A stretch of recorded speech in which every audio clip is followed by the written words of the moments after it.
Next question, एक व्यक्तिनी तस्वीर बतावता पी बोल्यो, आमना पिता मारी माताना एकमात्र दीकरा छे, तो ए तस्वीर कोनी छे? हवे पहली बात तो अहींया पी छे, पी बात करे छे, शुं कहे छे के एक तस्वीर छे, तो आ तस्वीर बनावी आपणे।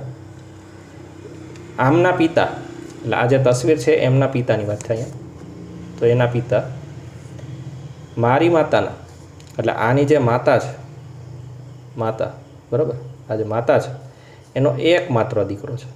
કોણ છે? એકમાત્ર દીકરો છે. હવે આનો જે એકમાત્ર દીકરો હોય બરાબર છે, તો આની માતાનો એકમાત્ર દીકરો એટલે ખુદ કોનું હોવાનું છે? પી જોવાનું છે બરાબર છે. તો અહીંયા જે પિતા અને પી બે એક જ મેમ્બર છે, એક જ વ્યક્તિના છે. હવે એને શું કીધું આગળ? તો આ તસવીર કોની છે? તો આ તસવીર અહીંયા પી આવી જાય, તો આ પીનો શું થાય? દીકરો જ થવાનો છે. પીનો શું થવાનો છે? દીકરો જ થવાનો છે બરાબર. તો આ જે છે એ પીના દીકરાની તસવીર હોવી જોઈએ. ક્લિયર?